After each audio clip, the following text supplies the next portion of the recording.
Seja muito bem-vindo ao nosso curso básico em teologia. Esse curso é para você que é amante da palavra de Deus e que deseja crescer no conhecimento das Escrituras.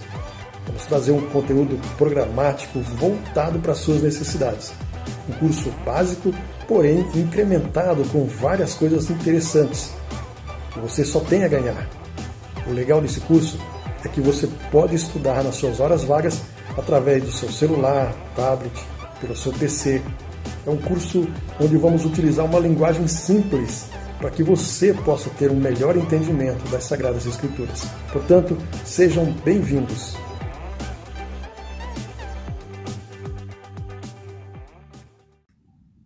Muito bem, o assunto agora é divisões da teologia. Sim, meu caro, a teologia tem suas divisões, tem seus departamentos, e tudo isso foi criado para que haja uma melhor compreensão, que a gente possa focar em uma área específica do estudo da teologia. Por isso, essas divisões foram aplicadas para facilitar o nosso entendimento, tá? A teologia está dividida em muitos departamentos, tendo em vista ser um vasto campo. Seu agrupamento em 7 títulos ajuda-nos a estudá-la melhor. Na verdade, são mais de 7 títulos, as divisões da teologia. A gente está colocando aqui 7 títulos para você ter uma noção, ou pelo menos uma visão geral de como são essas divisões. A primeira divisão aí é a teologia exegética. Num sentido literal, o termo exegética vem da palavra grega que expressa tirar o sentido para fora do texto, sacar, extrair a verdade a partir do texto. A exegese, como sendo uma palavra grega, ela tem um prefixo, o ex, que é o ex, e você deve conhecer essa terminologia, por exemplo, quando você fala que ele é um ex-namorado, ou ex-marido, ou ex qualquer coisa. Você sabe que você está tirando esse ex de uma parte.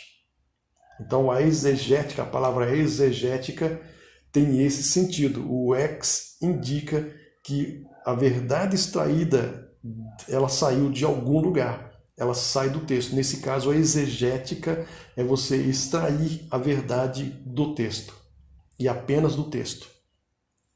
Assim, a teologia exegética procura estudar o texto sagrado, trazer à luz o seu verdadeiro sentido. E preste bem atenção nisso, é trazer à luz o verdadeiro sentido.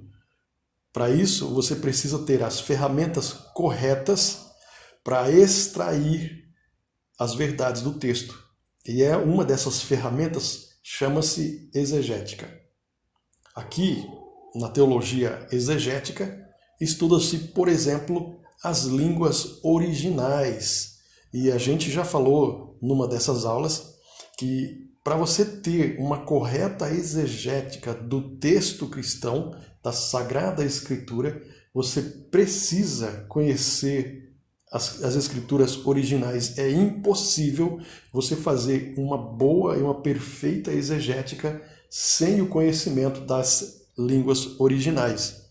E é por isso que Lutero dizia que pelo menos em cada igreja deveria ter pelo menos uma pessoa que entenda pelo menos o básico das línguas originais. No caso aí, o grego koiné do Novo Testamento e o hebraico bíblico do Antigo Testamento. Ok? Aqui então, nessa teologia exegética, existe uma ênfase nas línguas originais, na arqueologia bíblica, na introdução bíblica e na hermenêutica bíblica, que é uma outra arte do conhecimento e da interpretação bíblica. Tá bom? Então, essa seria na teologia exegética. A próxima divisão é a teologia histórica. Essa teologia histórica ela vai estudar a trajetória do povo de Israel e da igreja cristã, começando desde o Gênesis, da história de Adão, passando por Noé, Abraão, Moisés e vindo até os dias do Cristo. E aí também você tem a história da igreja cristã, o estudo da igreja cristã desde os tempos dos primeiros apóstolos, os primeiros pais da igreja, e vem passando até chegar nos dias de hoje. Considera o desenvolvimento histórico da doutrina, mas também investiga as variações sectárias e heréticas da verdade.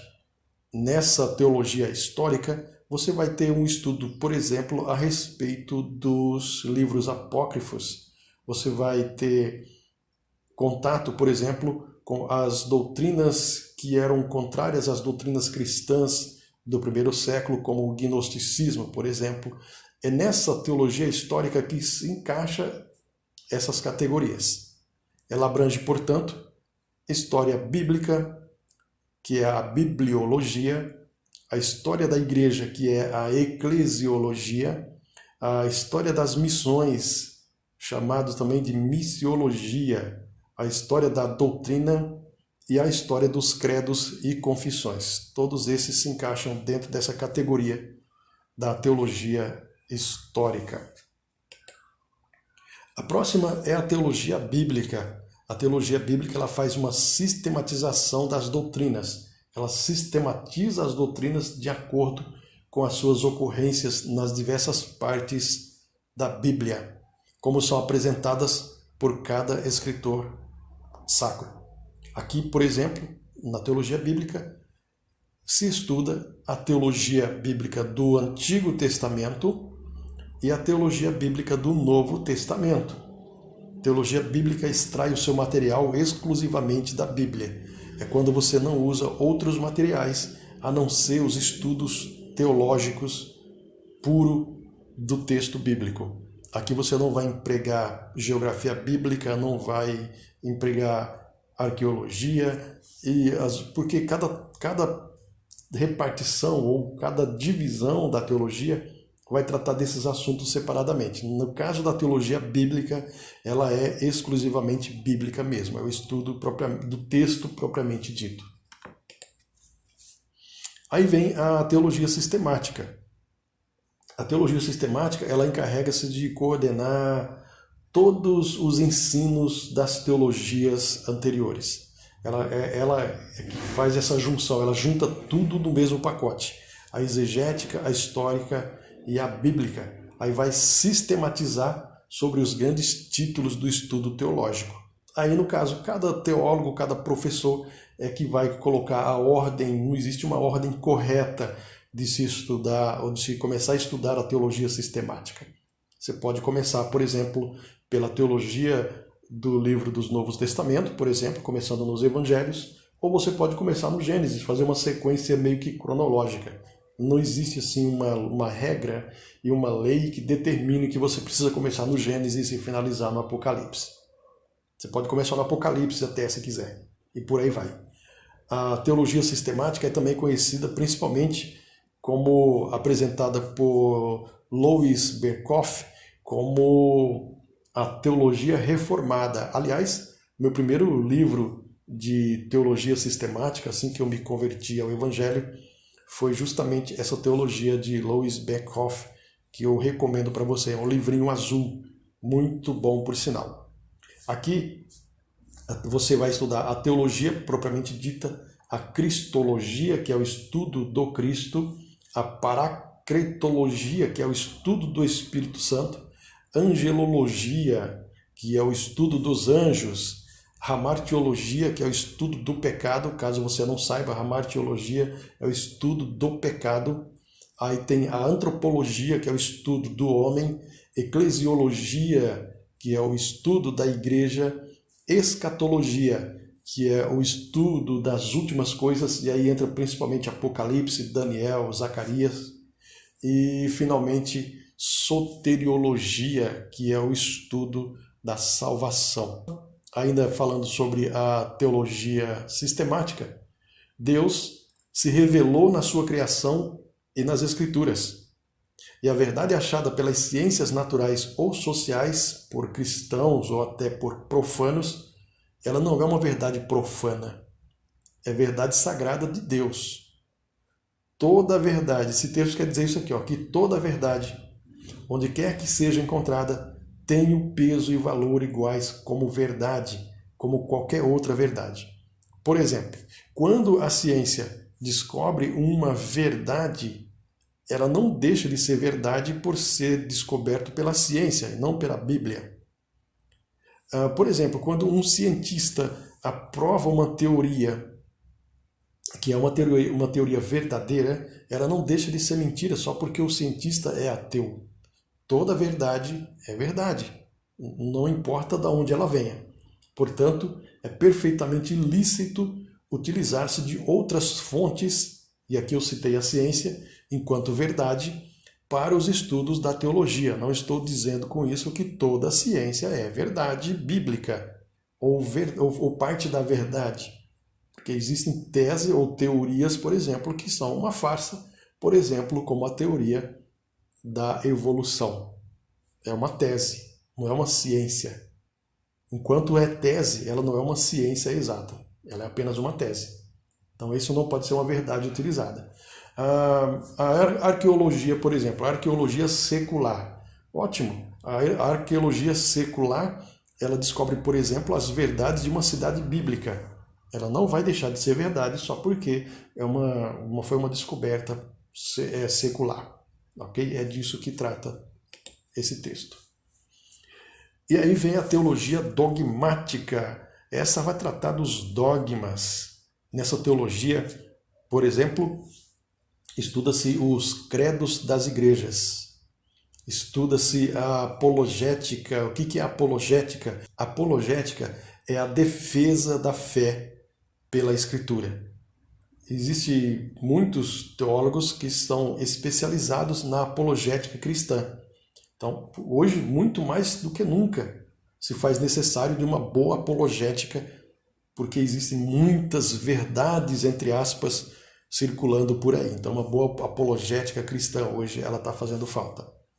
Nessa teologia dogmática, você vai tratar das polêmicas, das variantes dos textos, da ética, tanto a ética do Antigo Testamento quanto a ética do Novo Testamento, e por aí vai.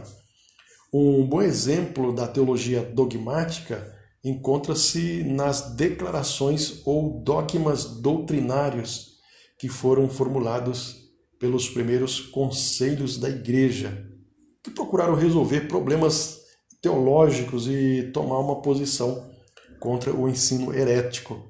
Quando você analisa as cartas que João escreve no Novo Testamento, essa é uma carta cheia de apologética, porque ali ele está combatendo fortemente o gnosticismo da sua época. Os primeiros pais da igreja também enfrentaram muitos problemas com os gnósticos, que o diga Irineu de Lyon. Esse Irineu de Lyon foi um dos primeiros teólogos da igreja primitiva. Ele foi discípulo de Policarpo, discípulo direto de Policarpo, e foi um dos grandes apologistas da fé cristã, combatendo fortemente a doutrina de Marcião, que era baseada exatamente no gnosticismo. Então existe a necessidade de um conhecimento profundo das Escrituras para ser um apologeta. Então essa teologia dogmática, ela vai tratar não só disso, mas vai tratar também dos dogmas, dos ensinos da igreja. Eu acho que eu coloquei aqui, vamos lá, olha aqui, ó, coloquei para você aqui o primeiro credo dos apóstolos. Esse texto aqui é um dos textos mais antigos, uma das formulações mais antigas da fé cristã. Qual que é a história desse credo dos apóstolos? Ela tem várias curiosidades. Por exemplo, se você dá uma olhada aí, você vai perceber que existem 12 linhas, 12 tópicos, 12 frases. E é por isso que eles chamam de credo dos apóstolos, porque dizem os estudiosos que cada uma dessas frases foi escrita e elaborada por um dos apóstolos de Cristo, que eram 12. Por isso, o credo dos apóstolos e por isso 12 linhas. Se isso é verdade ou não, o fato é que tem sentido, não é? A história desse credo também como não existia escolas teológicas para que houvesse ensino sistemático das Escrituras, então criou-se um catado, um juntado, um resumo, uma condensação das verdades fundamentais do cristianismo e colocado aqui no credo, para que fosse ensinado para as crianças, por exemplo. Se um incrédulo ou um novo convertido quisesse saber a razão da fé, no que ele crê, qual é o credo dos apóstolos, qual é o credo fundamental do cristianismo, então ensinava-se para ele o credo dos apóstolos, esse texto que está aí na sua frente. E se você der uma olhada nesse texto, você vai falar, mas espera aí, eu fui católico praticante e isso aqui era uma reza do catolicismo. Não, não, não. O catolicismo tomou o credo dos apóstolos como uma reza, mas assim como fez com o Pai Nosso, etc. Mas isso aqui foi uma condensação, um resumo que os pais primitivos da igreja criaram para facilitar o conhecimento das doutrinas fundamentais do cristianismo. Vamos ler? Vamos ler. Olha o que diz aqui, ó. Creio em Deus Pai Todo-Poderoso, Criador do céu e da terra, e em Jesus Cristo, seu único Filho, nosso Senhor, que foi concebido pelo poder do Espírito Santo, nasceu de Virgem Maria, padeceu sob o poder de Pôncio Pilatos, foi crucificado, morto e sepultado. Desceu ao reino dos mortos, ressuscitou ao terceiro dia, subiu ao céu, está assentado à direita de Deus Pai Todo-Poderoso, de onde há de vir a julgar os vivos e os mortos. Creio no Espírito Santo, na Santa Igreja Católica, na comunhão dos santos, na remissão dos pecados, na ressurreição da carne, na vida eterna. Amém.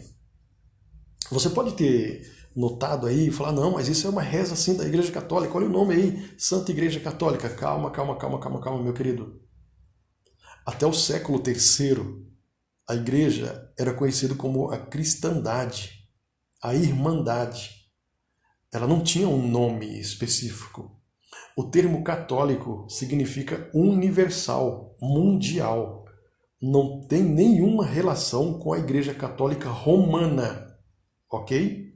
Acrescenta-se aí romana para se referir à Igreja Católica que nós conhecemos hoje. Então, esse termo católico aqui, no Credo dos Apóstolos, documento do primeiro século, se refere à Igreja Universal como um todo. Aí, o corpo de Cristo, não a Igreja Romana, ok? Que isso fique bem claro. Então, essas verdades escritas em cada uma destas linhas são a base de toda a teologia cristã. Se você der uma olhada aí, é lógico que foi tirado algumas outras coisas que não deu para colocar, tipo o de Cristo ser o Messias e por aí vai. Mas a base está nesse texto aqui do Credo dos Apóstolos. Vale a pena você pesquisar um pouco mais sobre isso. E aí temos também a teologia prática. O que é isso?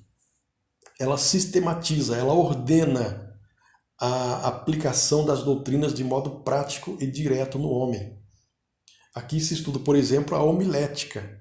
Homilética é a arte da pregação, a arte de exposição da palavra, a correta exposição dos textos bíblicos. Aí tem a liturgia, que é como você dirigir o culto, como estabelecer um culto adequado, um culto de fato baseado na Bíblia. Aí também se estuda a administração eclesiástica, que é a administração da igreja, a educação cristã e as missões. Ela busca aplicar à vida prática os ensinamentos das outras teologias para a edificação, educação e aprimoramento do serviço dos homens. Para finalizar, nós temos a teologia natural. A teologia natural, ela estuda os fatos que se referem a Deus e seu universo que se encontra revelado na natureza. Paulo diz isso em Romanos, no início do livro de Romanos, que a natureza, ela declara, as coisas criadas declaram a glória de Deus, declaram o poder de Deus, declaram a referência de Deus. É impossível você observar as leis do universo, as leis da natureza e não considerar a existência de um ser superior, uma mente inteligente por trás de tudo isso, sustentando tudo isso e dando vida a tudo isso. Então, essa teologia natural, ela usa um pouco da razão para explicar a fé. A teologia natural ou religião natural é a teologia baseada na razão e na experiência, aquilo que eu experimento com os meus sentidos, explicando Deus racionalmente como parte do mundo físico, ou o mundo físico como parte de Deus, se você assim prefere. Assim, ele é diferenciado da teologia da revelação, por exemplo, que é baseada na Bíblia e em suas experiências religiosas. A teologia natural, ela usa os aspectos da criação do universo, dessa maravilhosa glória do universo, para explicar a Deus. E essa é uma parte também interessante, porque você não pode dissociar a fé da razão, embora a fé não dependa da razão, mas a razão, para esse caso, depende da fé. Tá bom?